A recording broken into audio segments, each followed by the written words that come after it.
Donc bonjour à tous et merci de m'accueillir pour vous présenter les résultats de ces travaux. Donc l'opération qui fait l'objet de cette présentation, c'est une fouille archéologique préventive qui s'est déroulée à l'été 2019 au 6 avenue du Morvan sur le parking de l'actuelle clinique du Parc. Donc la phase de terrain a été menée sous la direction de Mélanie Lefils et je pose un temps ma casquette de ruraliste pour vous assurer la coordination de la post-fouille et donc pour vous assurer cette présentation. Rapidement à l'écran, quelques plans pour localiser notre intervention. Donc on se situe au sud-ouest de l'agglomération d'Autun. Quelques plans supplémentaires, avec la carte géologique à gauche, qui permet de mettre en lumière le passage ici d'un ancien ruisseau, le ruisseau des Tanneries, qui s'écoulait jadis en contrebas des remparts de la ville antique et qui se retrouve aujourd'hui noyé dans la trame urbaine actuelle, car probablement canalisé.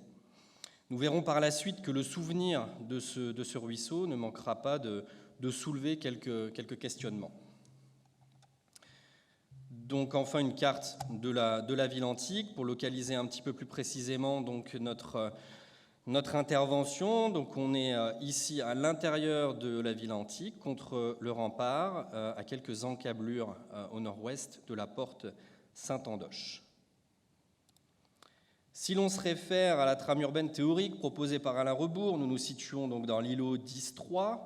Bien sûr, nous savons aujourd'hui qu'à la lumière des données les plus récentes, cette trame a été révisée et on considère aujourd'hui qu'on se situe à l'extrémité occidentale du décumanus D9, à proximité notamment de l'îlot 8-9-3, donc juste ici.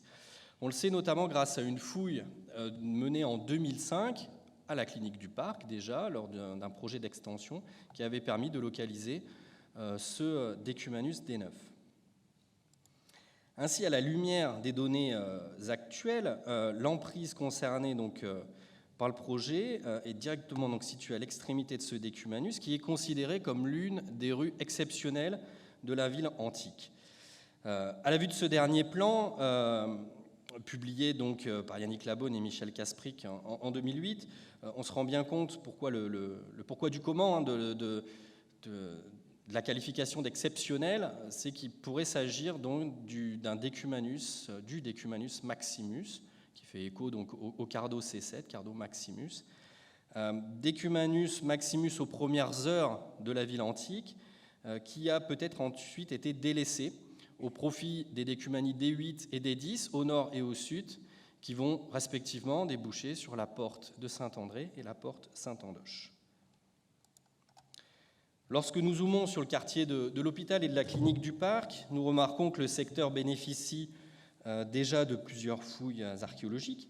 Donc, la plus ancienne est l'œuvre de Pascal Chardron-Picot en 1989, fouille déjà de la clinique du Parc lors d'une extension de cette même clinique.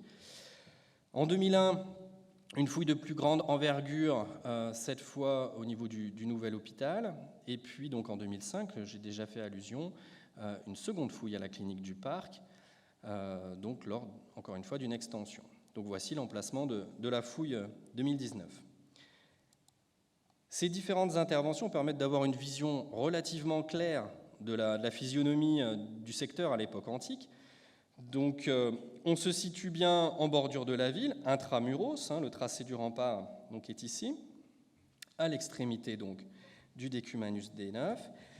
Et comme je viens de l'évoquer, sa position a notamment été assurée lors de la fouille de 2005 ici. Au nord-ouest et au sud-est, les fouilles avaient renseigné l'organisation interne de 2 îlots de la ville antique, dont îlot 893 qui est ici, que l'on devait intercepter dans l'angle de notre fouille à cet emplacement.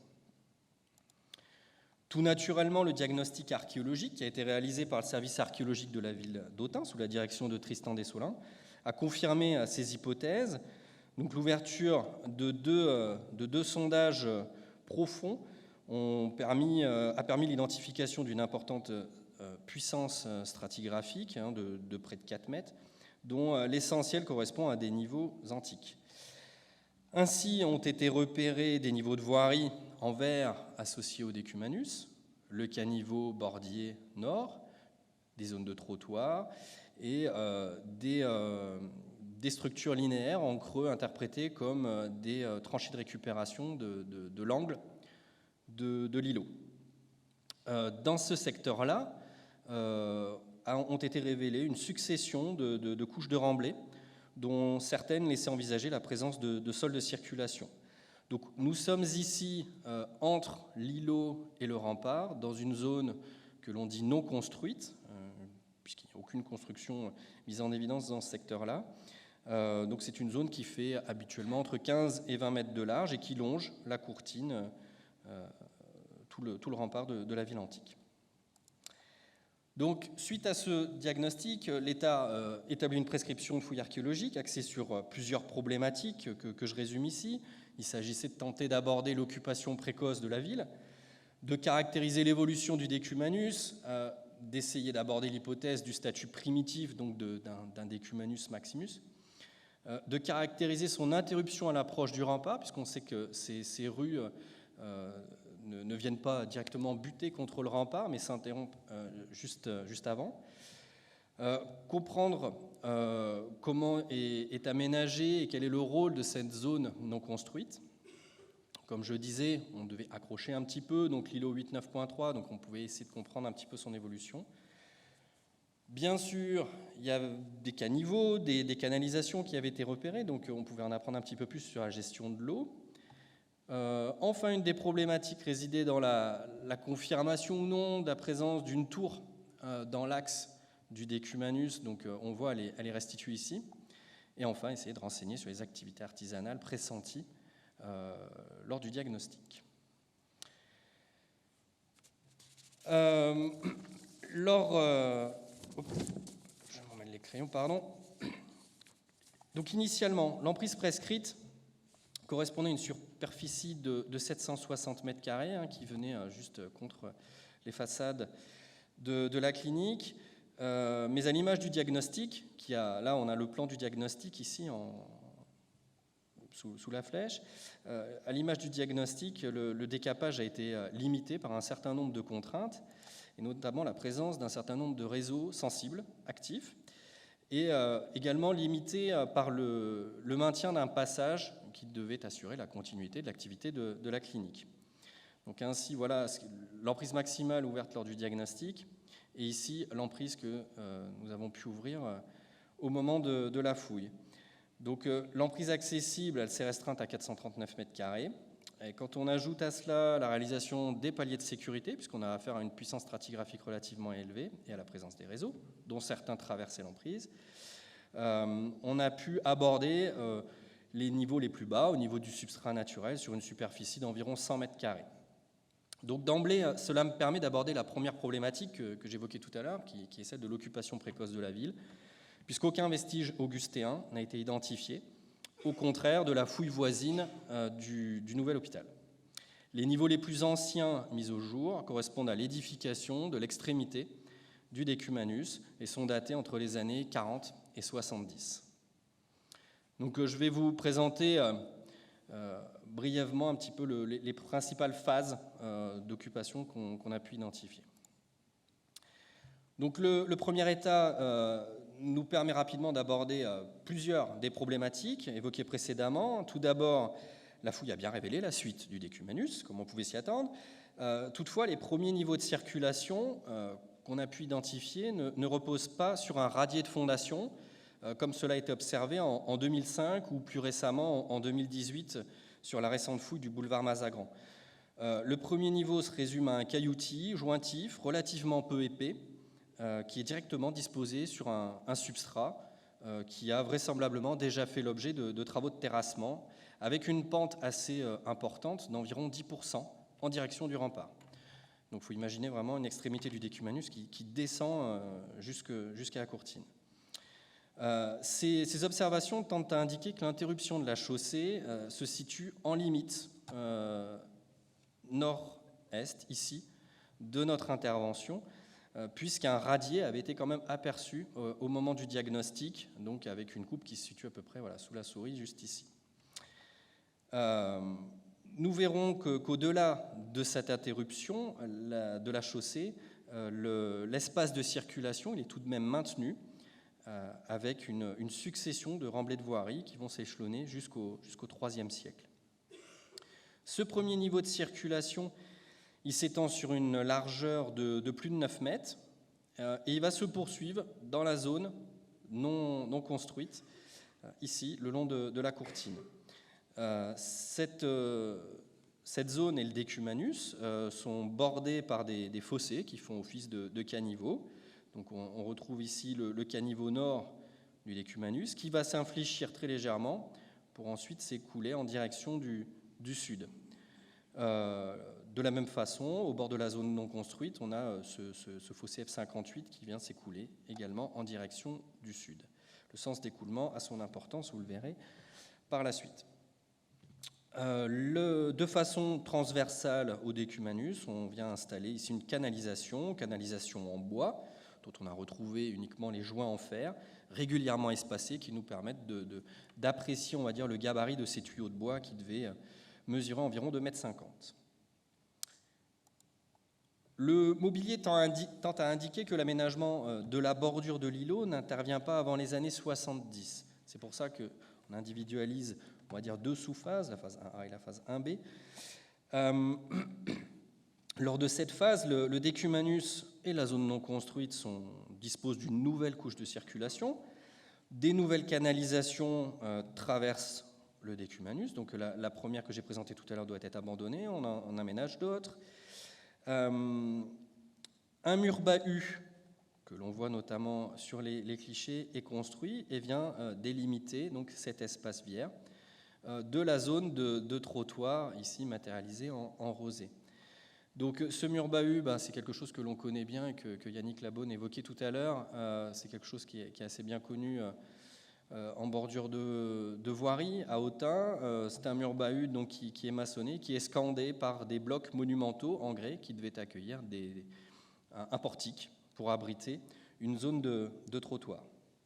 De l'autre côté de ce mur bahut, on a découvert une autre petite maçonnerie qui forme un chenal, un canal, qui permettait donc l'écoulement de liquide. Donc, je propose l'hypothèse d'un égout qui peut être en provenance de l'îlot, puisqu'il n'a pas été identifié sur la fouille de 2005, qui, je le rappelle, est distante d'à peine 30 mètres de notre emprise. Le caniveau donc, est maintenu, le caniveau bordier, et on voit que cet égout vient déboucher par cette petite ouverture, pratiquée vraiment à l'angle du mur bahut, et va se jeter dans un fossé et qui va s'infléchir également légèrement pour se poursuivre de façon parallèle au caniveau nord que l'on avait déjà identifié lors de la phase précédente. Lors de la phase 2, les niveaux de voirie sont encore une fois rehaussés, tout comme les sols de la zone non construite. Le débouché de l'égout en provenance de l'îlot, du trottoir, est scellé.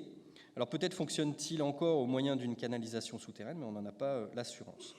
De nouvelles canalisations sont aménagées, comme cette petite canalisation donc, dans la zone non construite. Et un lambeau de structure a également été observé dans l'axe du décumanus et qui permet de faire survivre l'hypothèse d'un caniveau central ou d'une structure d'écoulement, on va dire, centrale, déjà formulée en 2005. Lors de la troisième phase, on se situe dans le courant du IIe siècle. Les niveaux de voirie et de trottoir sont encore rehaussés, atteignent une telle hauteur que le mur bahut est également rehaussé à son tour. Donc on vient redisposer une partie de maçonnerie ici, qui vient en partie recouvrir certains des blocs du premier état. Donc on rehausse le tout et la présence de gros blocs de grès en position secondaire pourrait quand même indiquer qu'il était encore en usage à ce moment-là. La plus grande évolution pour cette phase, elle intervient au niveau du caniveau bordier, puisqu'il est vraiment restructuré, son tracé, son profil est recreusé, et son tracé va s'infléchir cette fois brusquement pour traverser l'axe du decumanus. Donc on rappelle ici que la chaussée, elle s'interrompt quelques mètres avant, mais que les niveaux sont quand même aménagés de sorte à ce qu'on puisse circuler dans ce secteur. Alors il ne faut peut-être pas imaginer une circulation de chariot, mais au moins un minimum une circulation piétonne ou équestre. Et le profil donc de ce caniveau, il devient beaucoup plus anguleux, et il pourrait d'ailleurs, le fait que ce profil soit très anguleux pourrait indiquer la présence d'un coffrage en bois. Et ce confortement des parois peut être rendu nécessaire par le fait que le caniveau était couvert pour permettre son franchissement, pour continuer de circuler à cet endroit du decumanus. On voit ici la succession des différents niveaux de circulation. Lors de la 4e phase, cette fois au début du IIIe siècle, le mur bahut du portique est complètement abandonné. Il se retrouve scellé par des remblais, une nouvelle fois, qui accueillent eux-mêmes des niveaux de trottoir. Donc l'angle de l'îlot est reconstruit, et seules les tranchées de récupération nous sont parvenues. Alors, vous m'excuserez, je vais revenir en arrière. Je ne l'ai pas abordé, je l'ai oublié. Pour ces états-là, les états les plus anciens, on émet l'hypothèse que l'angle de l'îlot se situe ici. En réalité, on a une tranchée encore en usage, enfin une conduite encore en usage d'évacuation des eaux usées qui passait juste à cet endroit, qui masque très probablement le creusement du mur de façade sud-est du premier état de l'îlot. Et ce fossé, ce retour, n'a pas pu être abordé en sécurité du moins lors de la fouille, mais a été documenté lors du diagnostic et correspond, lorsque l'on fait des projections, à ce que l'on connaît de la façade pour cette époque-là sur la fouille de l'ancien hôpital. Donc on n'a quasiment pas de données sur ces premiers états d'occupation de l'îlot. Je reviens sur cette phase-là. Donc comme je disais, le mur bahut est abandonné. Et donc l'angle, cette fois de l'îlot, est reconstruit avec un léger décalage.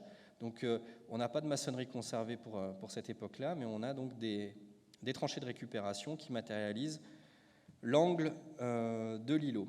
À l'intérieur des niveaux de sol, de mortiers, détritiques plutôt indurés, probablement damés, qui accueillent des lambeaux de foyer, aussi bien à l'intérieur de l'îlot qu'à l'extérieur, dans la zone de trottoir.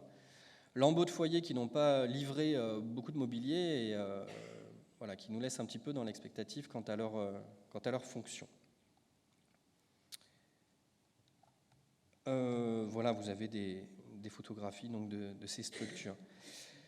Là encore, on a affaire à des remblaiements assez importants, donc que ce soit donc, dans cette zone-là, je l'expliquais, ces remblais viennent sceller le mur bahut des états antérieurs, mais également dans les zones de circulation, si bien que le caniveau bordier, il est recreusé, recuré, il est élargi. Donc on voit qu'il suit le même tracé, mais cette fois, il prend la forme d'un fossé avec une ouverture plutôt large. On le voit ici. Donc cette coupe, elle a été obtenue à cet endroit-là. On a encore des lambeaux de canalisation qui ont été découverts, qui montrent qu'on fait toujours passer un certain nombre de canalisations dans ce secteur. Dans le courant du IIIe siècle, la chaussée se rétrécit vraiment sensiblement. Alors c'est déjà amorcé dans l'état antérieur. On voit que la chaussée avant, elle venait jusque notre limite de fouille, limite de nos paliers. Elle s'est rétrécie un petit peu. Donc là, dans le courant du IIIe siècle, elle se rétrécit vraiment, de sorte même à ce que certains aménagements viennent empiéter sur la rue, dès donc le courant du IIIe. Ce phénomène a déjà été observé à une trentaine de mètres plus au nord lors de la fouille de 2005 et tend à suggérer un fort déclin de l'espace viaire à cette époque. Donc sur notre emprise, ce rétrécissement, il se matérialise par l'aménagement de petits creusements linéaires, ici en grisé, qui peuvent correspondre à des ancrages de sablières. Néanmoins, cette structure, ce possible bâtiment est peu pérenne puisqu'il se fait rapidement recouper par de nouvelles canalisations, ici en bleu. L'ensemble sera scellé par des remblais qui contiennent un mobilier abondant. et qui nous permettent donc de caler cette occupation, on va dire, dans le courant du IIIe siècle. À la fin du IIIe siècle, les niveaux de voirie ne sont plus du tout entretenus à cet endroit. Le caniveau est bouché à l'aide de très très nombreux restes fauniques. Des fosses sont également aménagées et accueillent également des restes fauniques. Et puis, à un certain moment, on ne fait même plus de fosses, on fait des tas. Des monceaux d'ossements sont déposés au bout du decumanus, dans la zone non construite. Donc, c'est matérialisé par ces petites étoiles jaunes. Ces éléments, très nombreux donc, indiquent la proximité d'ateliers artisanaux, la spécificité de ces rejets, qui témoignent de plusieurs chaînes opératoires, de plusieurs ateliers distincts, puisqu'on va y trouver des restes de boucherie, des restes de tabletterie, des restes également d'une activité liée à l'extraction de collagène, témoignent donc d'une gestion raisonnée, peut-être planifiée des déchets, en tout cas d'une collecte ciblée, puisque dans ces couches, on n'a rien d'autre que des fragments osseux, pas un tesson. Un raisonnement analogue pourra peut-être être mené pour les rejets contemporains de marbre et de TCA qui sont matérialisés ici en vert. Voici brièvement des relevés schématiques des profils qui nous permettent juste de mettre en évidence le décalage des façades. Ici, on a l'occupation donc plutôt du 1er siècle avec la façade, le portique et les niveaux de voirie. Ici, dans l'autre sens avec le rempart. Et on voit ici donc le décalage avec cette façade au IIIe siècle. Pour conclure, après la présentation de ce phasage, on va revenir très rapidement sur quelques points particuliers, et notamment sur la présence ou non de la tour R29, puisqu'on a réalisé un sondage profond, vous voyez ici en rouge, qui n'a pas permis de la mettre en évidence. Alors quand on recale maintenant la position de notre sondage profond et puis la position théorique de la tour, on peut se dire qu'elle peut encore être située sous la berme. Donc voilà, on n'a pas pu la mettre en évidence, mais ça ne veut pas dire qu'elle n'est pas là. Quant à la zone non construite, les résultats de la fouille témoignent du fait qu'elle revêtait à la fois une rôle de zone technique, avec notamment le passage de canalisation, de caniveaux, mais qu'elle avait également un statut d'espace de circulation secondaire, puisqu'il y a quand même beaucoup d'entretien, beaucoup de niveaux qui viennent s'installer dans ce secteur pour permettre la circulation. Aucune activité artisanale n'a directement été mise en évidence, mais elle fait office de dépotoir, clairement, lors de son abandon. Enfin, la plus grande surprise réside peut-être dans le sens d'écoulement des eaux. Toutes les structures hydrauliques présentent un pendage en direction du sud ou du sud-ouest. Et cet état de fait pose question au regard de la topographie naturelle des lieux, puisque je le rappelle ici, le ruisseau des Tanneries, qui est juste en contrebas du rempart, s'écoule en direction du nord-ouest pour rejoindre la Roue. Donc, est-ce qu'il faut voir dans ces observations la présence d'un collecteur aux environs de la porte Saint-Andoche? Voilà, la question reste ouverte et je conclus mon propos là-dessus. Je vous remercie de votre attention et j'en profite pour remercier toute l'équipe qui a participé à ces travaux. Voilà. Merci à vous.